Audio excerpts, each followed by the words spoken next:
You can live your whole life for your family and still end up a stranger in your own home. I learned that on the day my grandson called me that old man. Not Grandpa, not Tom, just that old man. You'd think after 74 years, nothing could break me anymore. But words, simple words, have a way of cutting deeper than time ever could. I remember standing there in the kitchen I built with my hands 40 years ago, the smell of burned toast in the air, and my granddaughter whispering, "Mom, he's getting confused again." Confused. That's what they said when they wanted to ignore me. That's what they said when they wanted my silence. But I wasn't confused. Not about the voices or the tension or the whispers that always stopped when I entered a room.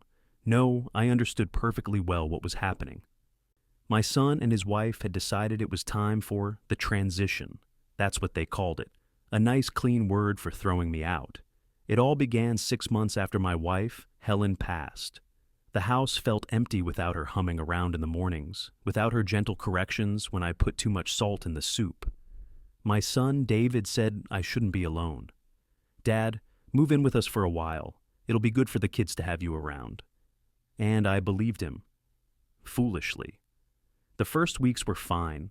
I helped around the garden, built a tree swing for my grandson Max, and cooked breakfast every Sunday. My daughter-in-law Lisa smiled and said, I made the best pancakes she'd ever had, but small cracks started showing fast. It began with my tools. I had a full set, the same ones I'd used for 30 years at the machine shop. One morning, I went to the garage and found them gone. "Oh, I donated those," Lisa said cheerfully. "You don't need heavy tools at your age." Then came the car, my old Chevy. She told me the insurance was too high. "It's dangerous for you to drive, Tom. We'll take care of errands." I let it go, thinking maybe she was right. Then the mail started coming to their name only. Then my name quietly disappeared from the utility bills. Every evening, I sat on the porch, looking out at the street, pretending I didn't notice the slow erasure of my life. But I did. Oh, I did. The breaking point came on a Thursday. It always happens on ordinary days, doesn't it? Max was sitting at the kitchen table, scrolling on his phone, when I asked him about his school project. He didn't even look up. "Mom says you should rest, Grandpa. You talk too much." Lisa, standing at the sink, didn't correct him. She just smirked. That smirk. It was the same one she gave when she thought she'd won something. Later that evening, I overheard them in the living room. "Dad's getting worse," Lisa said softly. "He forgot to turn off the stove again." "He's old," David replied. "He's trying his best." "Trying isn't enough," she snapped. "You promised we'd have space. He's been here a year. It's time." A year. I'd been a burden for a whole year. I didn't forget to turn off the stove. I didn't forget anything. I remember exactly what Helen told me before she died. If they ever treat you like you're invisible, remind them who you are. That night, I went into my small room, the one they called Grandpa's Corner, and opened the wooden box I kept under the bed. Inside were the papers Lisa never asked about. Deeds, receipts, bank statements, all with one name printed clear as day. Mine. The house we were living in wasn't theirs. It was mine. Bought in 1989, paid off in 2007. I'd put the deed in David's folder years ago, but never transferred it. He didn't know that. Lisa didn't know that. They thought I'd gifted it to them when Helen got sick. I smiled for the first time in months. The next morning, Lisa made me coffee, black, no sugar, and sat across from me. "Tom," she said in that overly polite tone people use when they're about to betray you, "David and I have been talking. We think it might be better if you found a place where you can be around people your own age, you know, with activities and nurses." "I see," I said. "And what about this place?" "Oh, we'll manage," she replied quickly. "You don't have to worry about that. We'll take care of everything." I looked at her, really looked. Perfect hair, perfect posture, perfect lies. "Don't you worry, Lisa," I said quietly. "I'll take care of everything too." That afternoon, while they were both at work, I called an old friend, Martin Keller, the local real estate lawyer who'd helped me buy the house all those years ago. "Martin," I said, "how fast can we move if I want to sell a property?" "Depends who's living in it," he said. "My son and his family." Silence.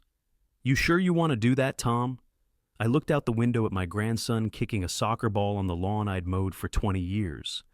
They're sure they want me gone, I said. I'm just giving them what they asked for. Martin sighed. I can have a buyer within a week. Market's hot. Make it 3 days. That night, dinner was quiet. Lisa talked about summer camps. David scrolled through his phone. Max asked if we could get a new trampoline. I smiled, nodding at all of it, while the papers burned a hole in my jacket pocket. When the call came the next morning, I was sitting on the porch drinking coffee. Tom, Martin said, we've got a solid offer. Full price, cash. They can close in 10 days. Do it. By noon, the sale contract was ready. I signed it in the study Lisa had redecorated with modern art and white walls, saying my old furniture made the room gloomy. That evening, she came home in high spirits. Guess what, Tom? We found a lovely senior community in Maple Grove. You'll love it. Bingo nights, walking trails, all meals included. I smiled politely. Sounds wonderful, Lisa. When do I move? Next month, she said. Oh, you'll be moving too, I murmured. What? Nothing. The next day, a realtor's car pulled into the driveway. A woman in a navy suit stepped out, clipboard in hand. Lisa looked out the window and frowned. Who's that? I stood, stretching my back. Oh, that? She's the agent. I'm selling the house. Lisa laughed, that nervous, sharp kind of laugh. Selling? You can't sell our house, Tom. Our house? I said softly. Funny, I don't recall your name on the deed. David came down the stairs, confused. Dad, what's going on? What's going on, I said calmly, is that I've been living in a house full of people who want me gone, so I'm leaving and taking the house with me. Lisa's smile vanished. You wouldn't. Try me. For the first time in months, I saw something in her eyes that I hadn't seen before. Fear. I turned toward the window. The sunset poured through the glass, warm and golden, touching the walls that had held my life for decades. I built this place for my family, I said quietly. I thought love was enough to keep it standing, but it seems money talks louder than memories. I walked out the door, the papers in my hand, and didn't look back, because sometimes the only way to make them remember your name is to sign it where it matters most. If guilt had a sound, it would be the silence that filled my house the morning after I told them I'd sold it. Not a word from Lisa, not a whisper from David. Even Max stayed in his room, pretending to play video games while listening through the thin walls. You can always tell when a family's been cracked open. The air changes. It hums with tension, like a wire pulled too tight. Lisa was the first to break. She stormed into the kitchen, barefoot, still in her robe, mascara smudged. You can't do this, she hissed, voice shaking. You can't just sell our home. I was at the table with my coffee, folded newspaper in front of me, pretending to read. Lisa, I said quietly, this house stopped being ours the moment you started planning where to send me. She slammed her hands on the counter. You're being unreasonable. Unreasonable? I smiled faintly. You wanted me gone. I'm going. Seems reasonable to me. David came in behind her, face pale. Dad, let's just talk. This can't be legal. I reached into my jacket pocket, pulled out the paperwork Martin had drawn up, and slid it across the table. Legal enough for Cook County to sign off on it yesterday. He stared at the stamped signatures like they were written in fire. You've already signed it? Closed the deal this morning, I said. Cash sale. The buyers take possession in 10 days. Lisa's voice turned small and sharp at once. Who in their right mind would buy a house still occupied by a family? I leaned back, took a slow sip of coffee. A very patient buyer, someone who agreed to let you stay here until the moving trucks come. The truth hit her a beat late. Her lips parted. You mean it? You're really throwing us out? I'm just honoring your wish, I said softly. You wanted space. Now you'll have plenty. She turned to David, wild-eyed. Say something. He can't. But David just looked down at the papers, his jaw trembling. Dad, why would you do this? Because every man has a breaking point. Because no one, not even your own child, gets to erase you completely. But I didn't say that. I just looked at him and said, because you forgot who built this roof over your head. He didn't argue. He didn't shout. He just walked out, shoulders hunched, a man caught between two worlds, loyalty and fear. That night, the house was quiet again. No TV, no laughter, no clinking of dinner plates. Only the sound of rain tapping against the windows. I went out to the porch and sat where I used to read bedtime stories to David when he was Max's age. The memory hurt, sharp and clean. Somewhere in that same silence, Lisa was on the phone whispering to someone. I didn't need to hear the words to know she was calling a lawyer. The next morning, Martin called me first. "Tom, they're trying to challenge the sale." "Let them," I said. "They're claiming the property was gifted. Can they prove that? Not a chance." "You've got every payment record from your own account." He paused. "You sure about this? Once this goes public, things might get ugly." I looked out at the old oak tree in the yard, the one Helen planted the year David was born. "They already got ugly, Martin. I'm just turning on the lights." By the end of the week, the whispers had spread through the neighborhood. The old man sold the house out from under them. Depending on who you asked, I was either a monster or a legend.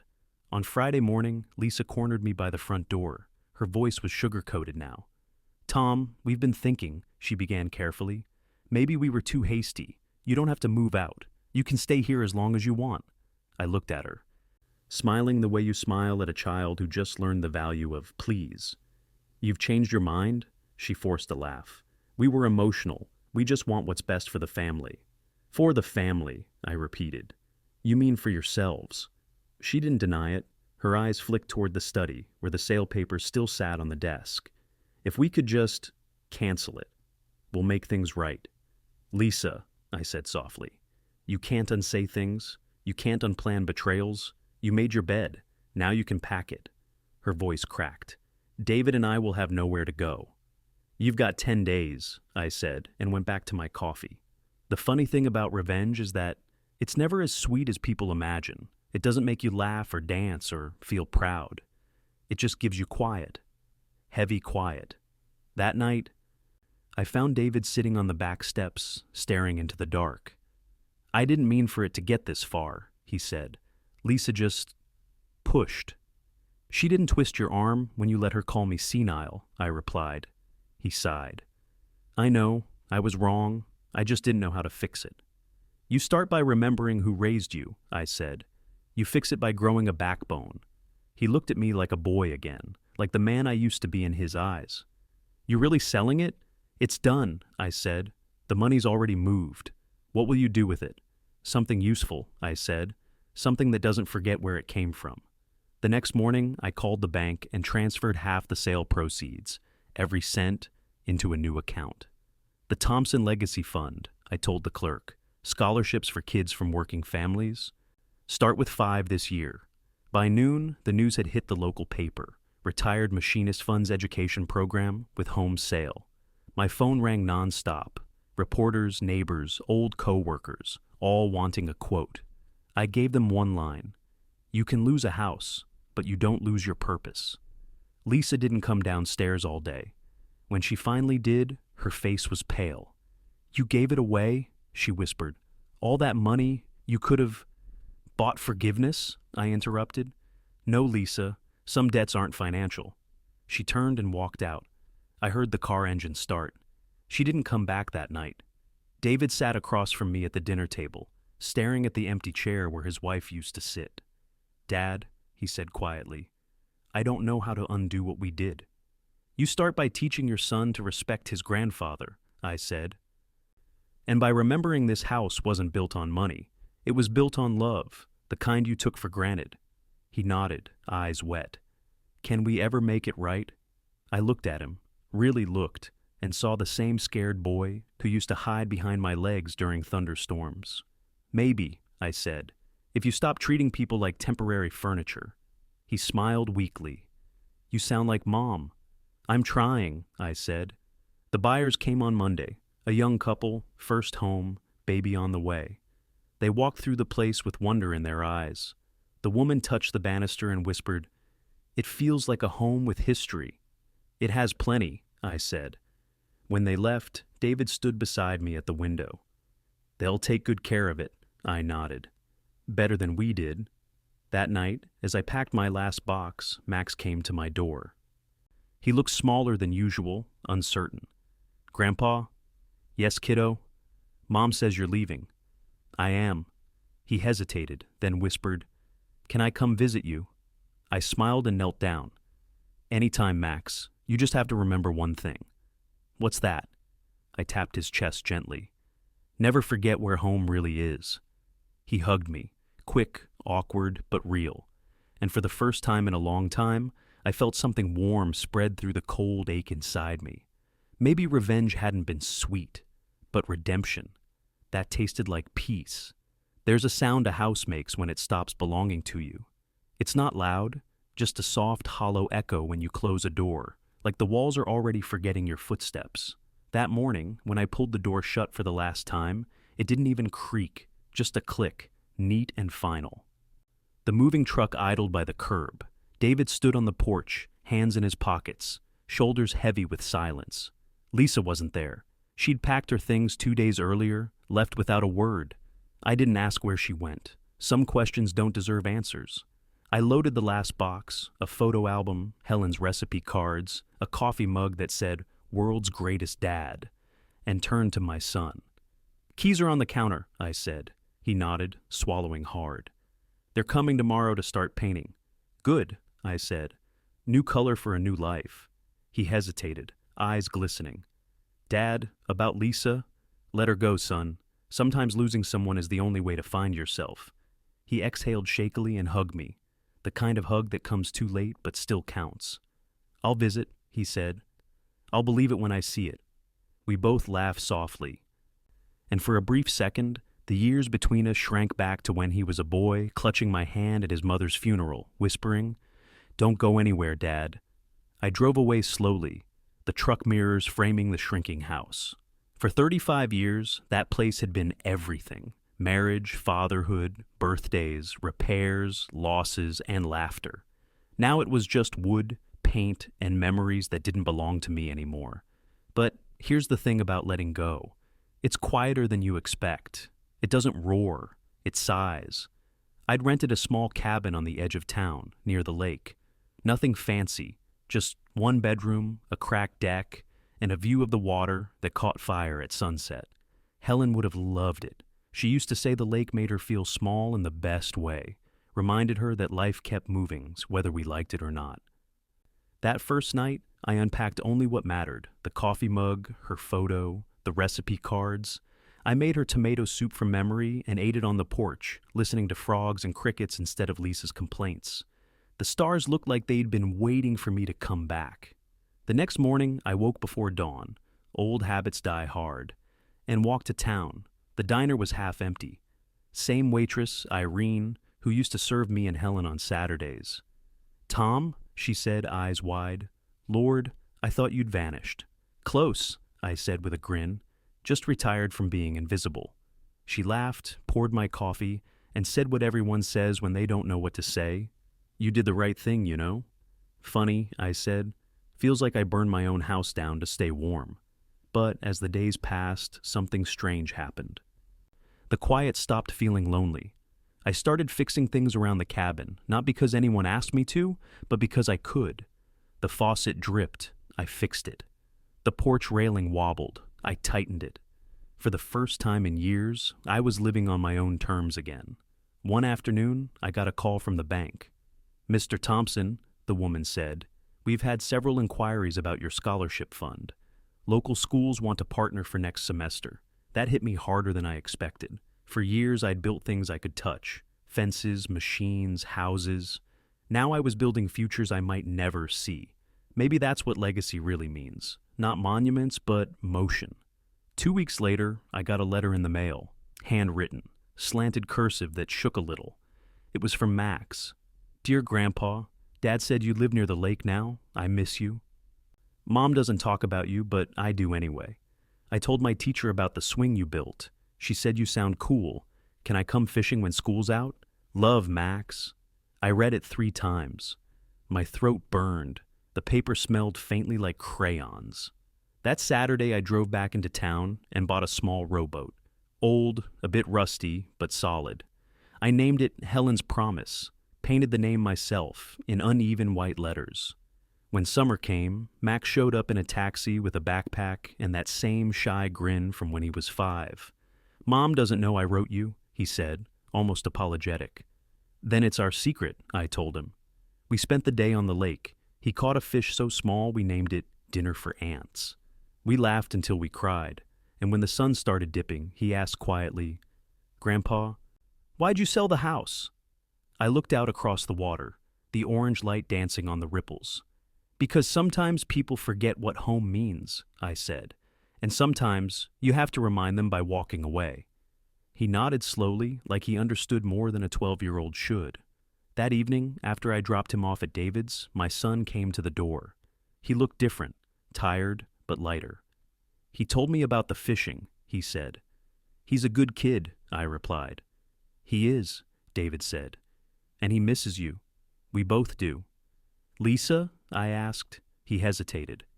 "Gone. Took a job in Chicago. Said she needed space. Guess she finally got it." I didn't say anything. We stood there in the doorway, the smell of dinner floating from inside, something burning probably. For once, he looked lost. "Dad," he said, "would you come by on Sundays? Just for lunch, for Max." I smiled. "For Max," I agreed. Driving back to the cabin that night, I passed by the old house. The porch light was on, but the laughter inside was new. The young couple, the ones with the baby. Through the window, I saw them dancing in the kitchen. I didn't feel regret. I felt peace, like watching the end of a story you finally finished reading. I parked by the lake, stepped out, and looked at the stars again. The wind carried the faint smell of rain and pine. Helen's photo fluttered on the dashboard. "I did what you told me, love," I whispered. I reminded them who I am. And for the first time in years, I didn't feel old. I felt alive. They say time heals, but I've learned it doesn't heal. It softens. It files down the edges of pain until what's left is something you can hold without bleeding. 6 months had passed since I'd left the house, and the days had settled into a kind of calm rhythm. Mornings by the lake, afternoons fixing up the cabin, evenings writing letters I never mailed. Letters to Helen, mostly. Sometimes to David, once or twice to Lisa. That morning, the world smelled like rain. I was patching the shed roof when the mail truck pulled up, gravel crunching beneath its tires. The driver, a young guy who always waved, handed me a thick envelope. No return address, but I recognized the handwriting instantly. Lisa's, sharp, neat, too perfect for sincerity. For a while, I just stared at it, rain dripping off the brim of my cap. Then I went inside, made coffee, and opened it with a knife. "Tom, I know you probably don't want to hear from me, but I need you to understand something. What happened wasn't supposed to go that way. I never meant to hurt you. I was scared. When David invited you to live with us, I thought it would bring the family closer. Instead, I started seeing parts of him I didn't recognize. The more he tried to please you, the further away he got from me. I panicked. I said things I shouldn't have said. You don't deserve what happened. I can't fix it, but I wanted to say, I'm sorry." Lisa.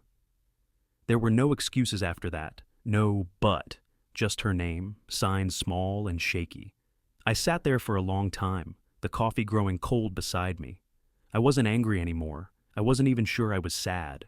Mostly I just felt tired. All the fighting, all the proving, all the noise. It had led to this, a piece of paper and the faint scent of regret. I folded the letter, tucked it into my journal, and wrote a single sentence under it. Forgiveness isn't about them remembering. It's about me forgetting. That night, I dreamed of Helen. She was standing by the lake, her hair blowing in the wind, smiling like she used to when she'd catch me talking to my tools. "You've done enough fighting, Tom," she said. "Now live." The next day, I drove into town and did something that startled even me. I walked into the local school district office and asked to see the superintendent. The secretary blinked at me. "Do you have an appointment?" "No, but I've got time and a check," I said. 10 minutes later, I was sitting across from a man named Peter Alvarez. Young, maybe mid-30s, bright eyes, still believed he could fix the world. "How can I help you, Mr. Thompson?" "I started a scholarship fund earlier this year," I said. "But I want to expand it. Trade school, apprenticeships, welding, carpentry, the kind of work that built this town before everyone forgot what work means." His eyes widened. That's incredible. You'd be surprised how many kids want that path, but can't afford it. I wouldn't be surprised at all, I said. We talked for nearly an hour. By the time I left, the Thompson Tools for Tomorrow program was born. Funny thing, building a foundation felt more satisfying than building any house I'd ever nailed together. When I got home, there was a car parked by the dock, David's. He was standing by the water, hands in his jacket pockets, staring at the reflection of the sky. I heard about the scholarship, he said without turning around. You're becoming a local hero. I laughed softly. That's what happens when an old man has too much time on his hands. He smiled, but it didn't reach his eyes. Max's school wants to name a workshop after you. They shouldn't waste the paint. He turned then, and I saw the look I used to give my father when I was trying to hide guilt. Dad, he said quietly, Lisa's gone for good. I know. She wanted me to tell you she wrote. I got it. He nodded, kicked a stone into the lake. I don't blame you for hating us. I don't hate you, David. Then what do you feel? I thought for a long moment. I feel like I lost you twice. Once when your mother died, and again when you let someone convince you I was in the way. His shoulders slumped. I don't know how to fix it. Start by showing up, I said. Come by, help me with the dock, bring Max. Bring your guilt if you need to. It's lighter when you share it. He laughed under his breath, half relief, half shame. You'd really want me around after everything? You're my son, I said, not my tenant. That broke him. He cried.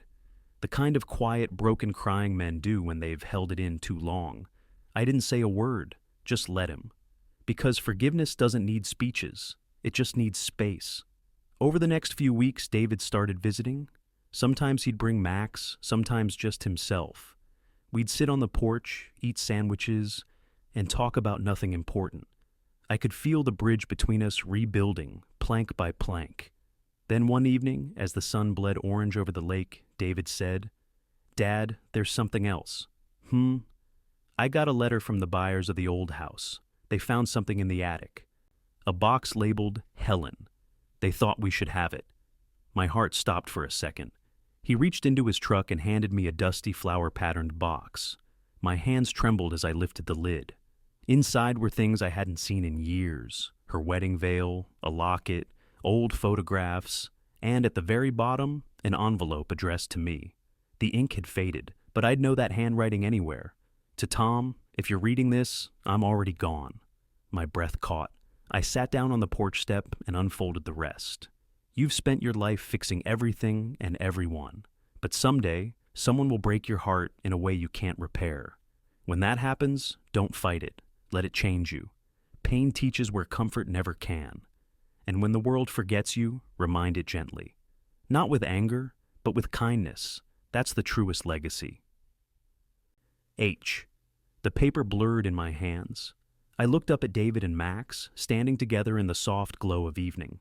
The two people Helen would have given anything to protect. Maybe she still was, in her own way. Dad? David asked, worried. You okay?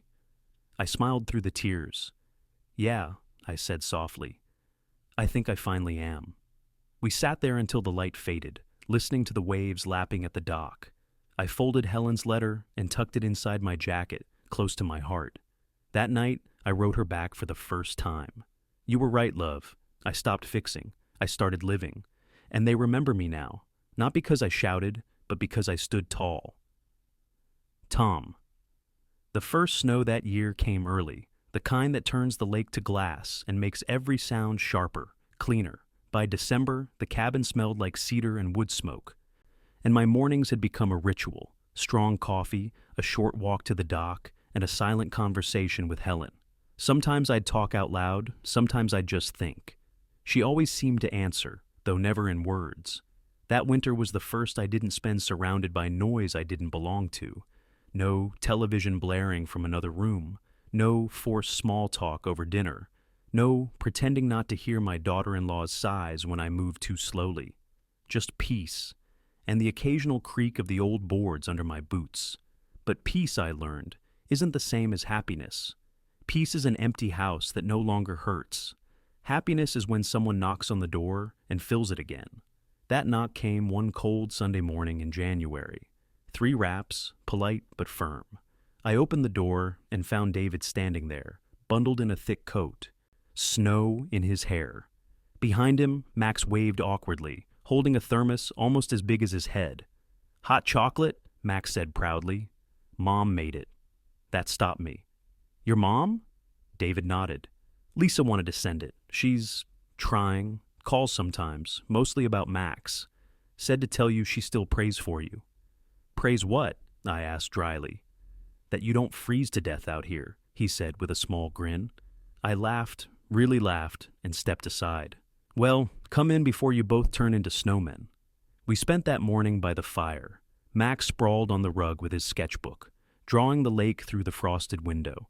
David helped me chop wood, then poured 2 cups of coffee and handed me one. He looked healthier, softer around the edges, less like a man living an apology, more like one learning how to breathe again. "She's teaching again," he said suddenly. "Got a job at the elementary school, art classes." I raised an eyebrow. "Lisa?" He nodded. "Says it helps her remember what patience looks like."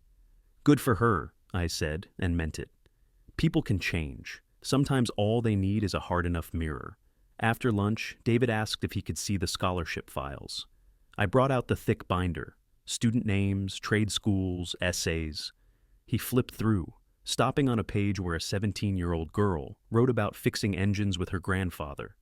"She reminds me of us," he said quietly. "She reminds me of who we were supposed to be," I said. He closed the binder. "Dad, you've done something incredible here. You should let people know. Maybe hold a fundraiser. Tell your story." I smiled. "My story doesn't need spotlights. It just needs to keep working when I'm gone." "Still," he said, "you could inspire people."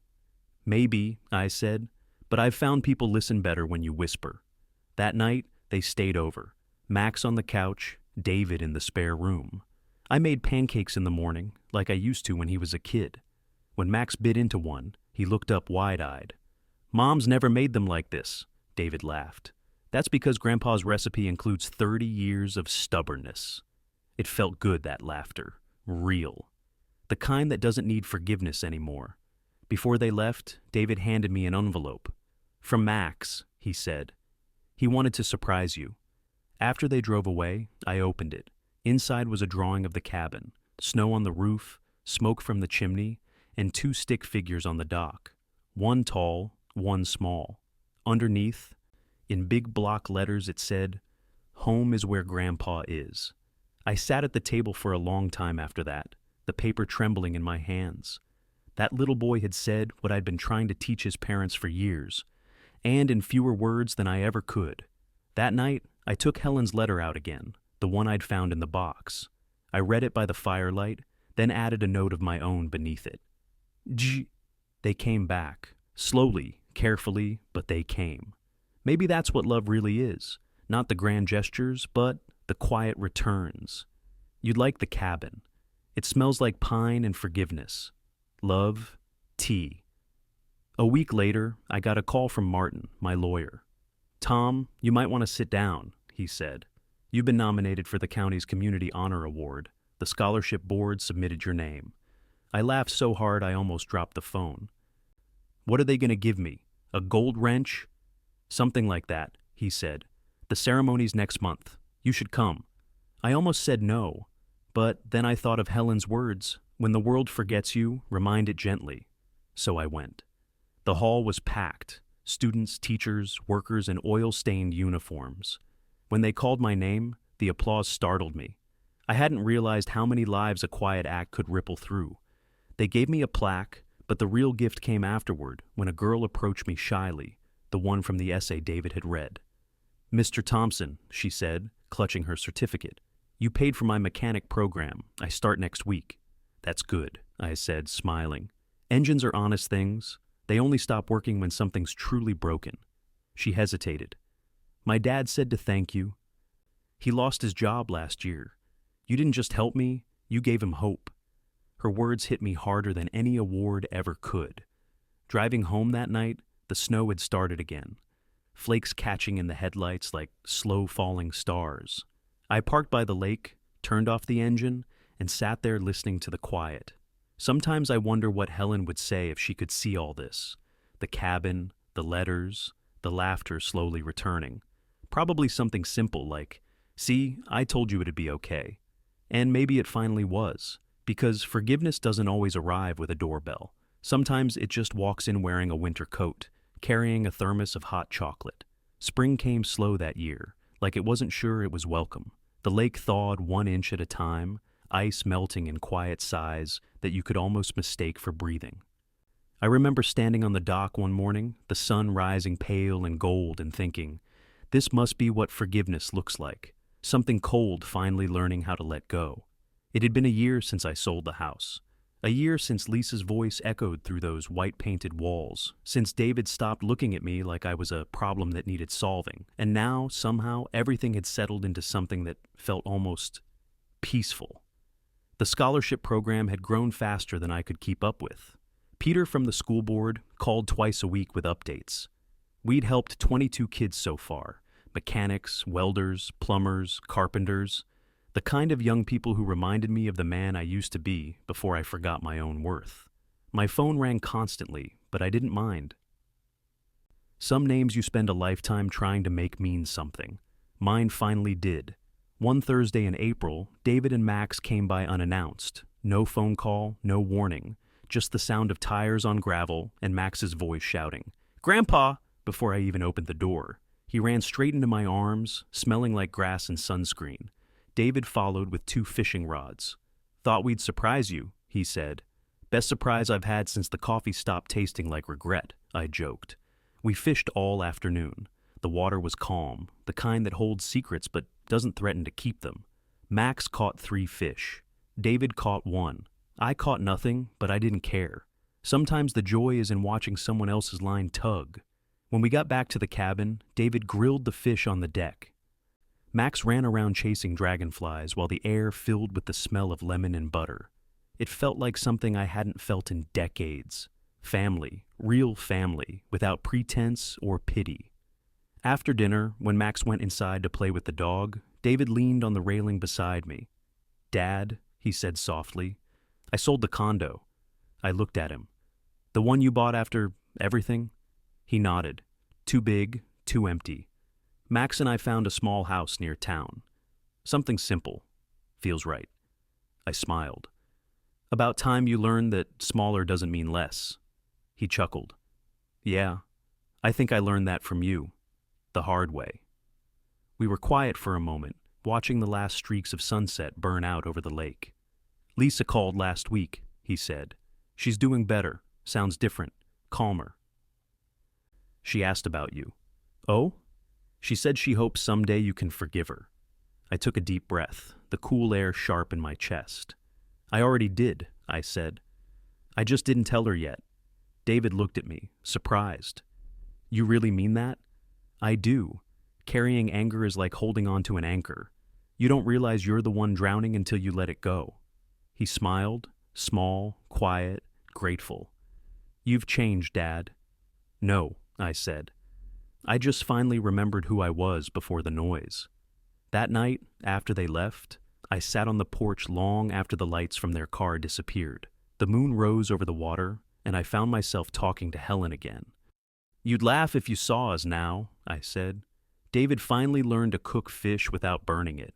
Max's laugh sounds just like yours used to when I told a bad joke. And me? I stopped being angry at the world for moving on. Turns out, I just had to catch up." The wind moved through the trees, soft and warm, almost like an answer. A week later, Peter from the school board called again. "Tom, there's something you should see," he said. "Can you come by the high school tomorrow?" When I arrived, the gym was decorated with streamers and banners. A big sign hung above the stage, "Thompson Trade Hall, dedicated to the hands that build." Peter smiled. "It's official. We're naming the new workshop after you." For the first time in a long time, I didn't have words. They'd taken my name, the same one that once felt like an afterthought, and carved it in metal above a doorway where kids would walk through every day to build their futures. I felt Helen beside me. I swear I did. When I got home that evening, there was a package on my porch. No return address, but I knew the handwriting. Inside was a small framed photo: Lisa, David, and Max standing in front of their new house. On the back, written in black ink, were 4 words: "Thank you for everything." I smiled, set it on the mantel, and poured myself a cup of coffee. That night, I sat at my desk and wrote one last letter. Not to Helen, not to Lisa, but to Max. Dear Max, one day when you're older, you'll find that people forget things: birthdays, promises, even the faces they swore they'd never stop loving. But the trick, kid, is to forgive them anyway. Because forgiveness doesn't fix the past. It frees the future. Don't chase money, chase meaning. Build things that last longer than pride. And when someone tells you you're too small, too old, or too late, remember this: your grandpa was 75 when he finally started living again. Love, Grandpa Tom. I sealed it, dated it, and tucked it inside the journal with Helen's letters. My life folded neatly between the pages. Outside, the frogs had started singing again. The lake shimmered in the moonlight, full of secrets and second chances. And as I sat there, surrounded by silence that no longer felt empty, I realized something simple. Something Helen had probably known all along. Peace isn't when everyone remembers you. It's when you finally stop needing them to.